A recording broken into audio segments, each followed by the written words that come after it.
Welcome to the Senior Safety Advice Podcast, where we share practical ideas to help older adults stay safe, independent, and confident. I'm Robin Schiltz, a senior home safety specialist, and today we're talking about a question that many families struggle to answer. For more trusted tips, checklists, and resources for seniors and caregivers, please visit us at seniorsafetyadvice.com.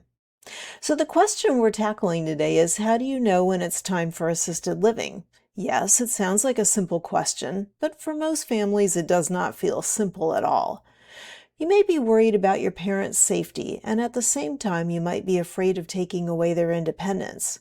Your parent may insist that everything is fine, and you may wonder whether you're overreacting. And if there has not been one major crisis, it can be hard to know whether anything truly needs to change.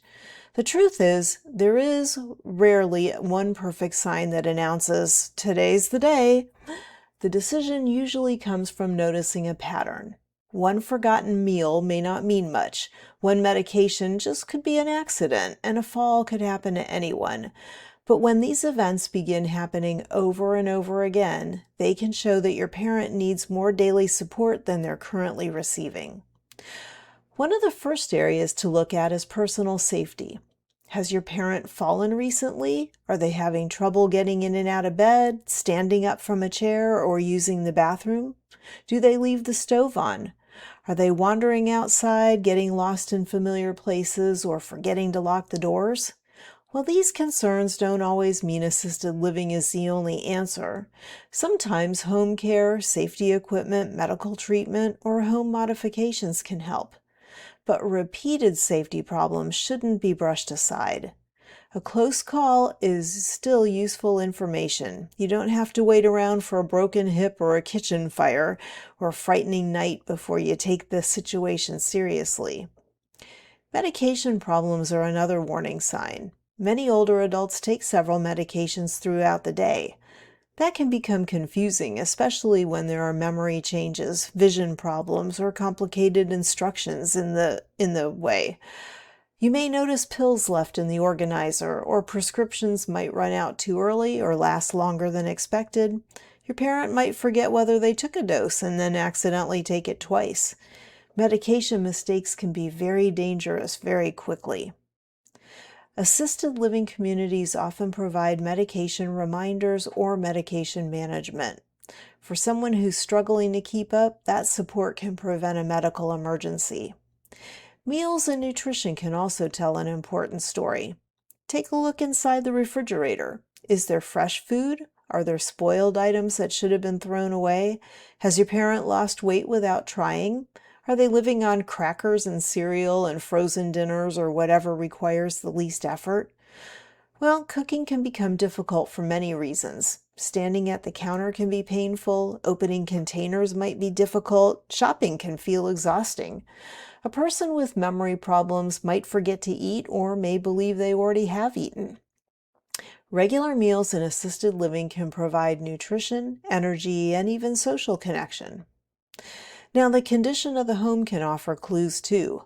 A house that was once tidy might be cluttered and laundry piled up and trash not taken out, or you may find bills unpaid or pets that are not being cared for properly. Changes like this don't mean that your parent is lazy or has gotten careless.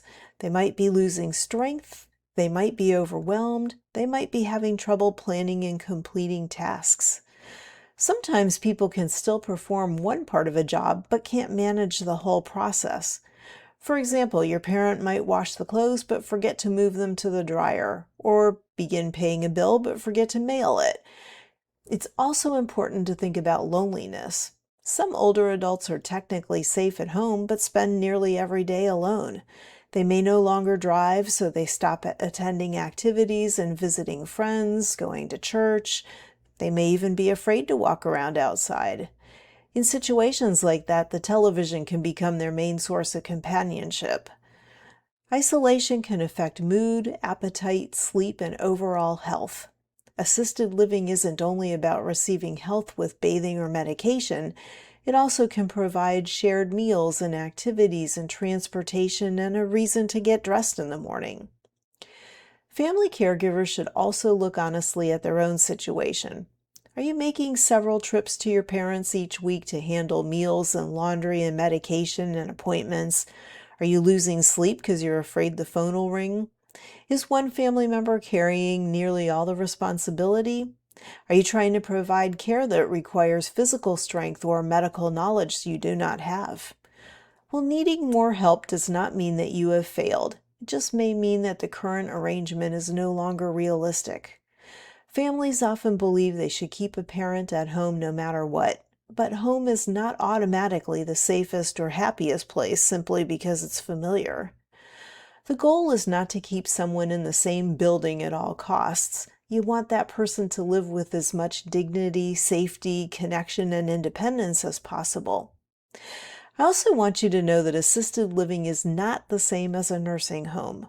Most assisted living residents don't need round-the-clock medical care. Yes, they may need help with bathing or dressing or meals or transportation, but they still make their own choices, enjoy hobbies, visit family, and participate in the community. In fact, some older adults become more independent after moving because they're no longer struggling with everyday tasks alone. Before making a decision, schedule a medical checkup. A sudden decline could be caused by an infection, medication side effect, dehydration, poor vision, depression, or another treatable condition. You may also want an occupational therapy evaluation or a professional home safety assessment. These evaluations can help you understand what your parent can do safely and where support is needed. Then begin visiting assisted living communities before there's an emergency. Touring them does not mean you're committing to a move, it just gives you information. You want to look beyond the lobby and pretty decorations and pay attention to how staff members speak to residents and notice whether residents seem engaged.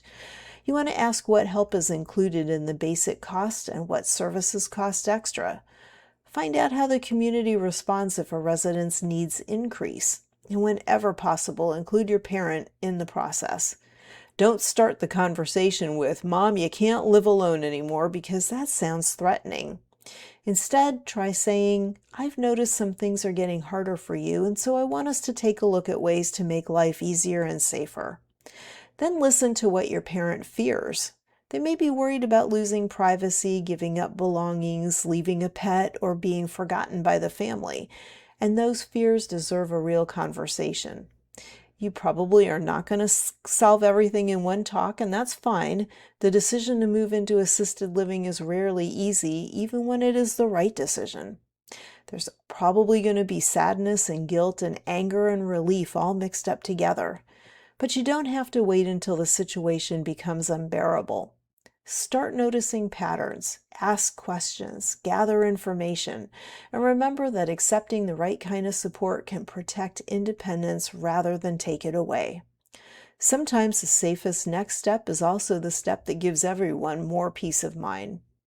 So thanks for being here with me today. For more practical safety tips and caregiver resources, please visit us at seniorsafetyadvice.com. You can also visit our sister website at aginginplacedirectory.com to find aging-in-place specialists who serve your area. Be sure to subscribe to our podcast or our YouTube channel so you don't miss future episodes. Until next time, this is Robin wishing you and your family safety, confidence, and peace of mind. Take care. Bye.